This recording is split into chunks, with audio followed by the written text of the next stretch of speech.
ازيكم عاملين ايه؟ انا هبه ودي قناتي. يلا مع بعض النهارده نعمل البسبوسه المكرمله بطريقه سهله وبسيطه جدا وهتظبط معاكي قوي حتى لو اول مره هتعمليها.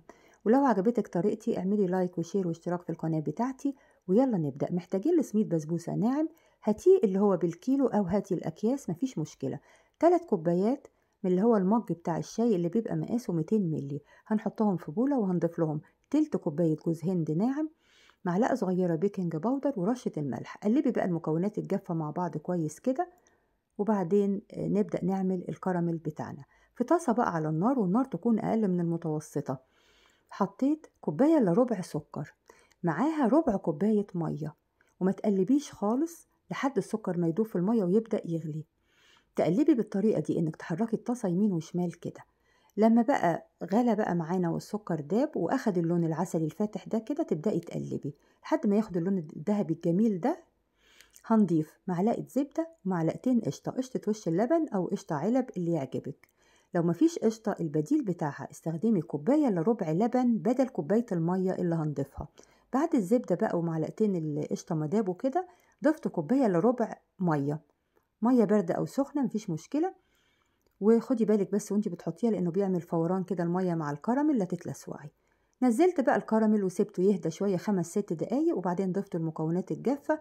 وهنا ما تعجنيش علشان البسبوسه ما تطلعش ناشفه مننا. قلبي من تحت لفوق.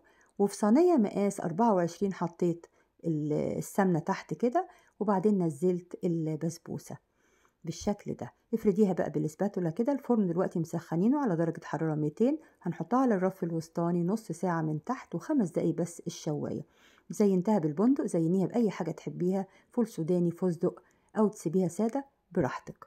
وهي بقى في الفرن هنعمل الشربات. هنعمل الشربات كوباية ونص مية وكوباية ونص سكر. لما يغلوا مع بعض هنبدأ نحط لهم عصير نص ليمونة، وسبته بالظبط 8 دقايق، وبعدين نزلته ضفت له الفانيليا وركنته دلوقتي لحد الصينية ما تطلع. الصينية هتبقى سخنة والشربات هيبقى لسه سخن. طلعت بقى الصينية اهي زي ما بقولك بعد نص ساعة. تسقيها بقى الشربات. انا صورتها وهي بتتقطع بس للأسف الكاميرا كانت مش شغالة. هنسقيها بقى الشربات على مرتين، والبسبوسة لما تطلع معاكي ناجحة هتشرب الشربات على طول. هتسقيها بقى النص الأولاني كده وتتأكدي ان هو اتشرب كويس، وبعدين هنسقيها النص التاني زي ما انتي بقى شايفة كده بتتشرب بسرعة خالص. كده اتأكدت ان هو اتشرب، بدأت أسقيها الباقي. هتركنيها بقى شوية حوالي نص ساعة وهي متغطية. سيبيها بره على الرخامة كده أو حطيها في الفرن مفيش مشكلة، والفرن مطفي طبعا. هتركنيها نص ساعة وبعدين هتقدميها أو هتسيبيها ساعة كده علشان الخلطة تطلع معاكي متماسكة أكتر. ولو عجبتك النهاردة البسبوسة بتاعتي اعملي لايك وشير واشتراك في القناة بتاعتي، وباي باي.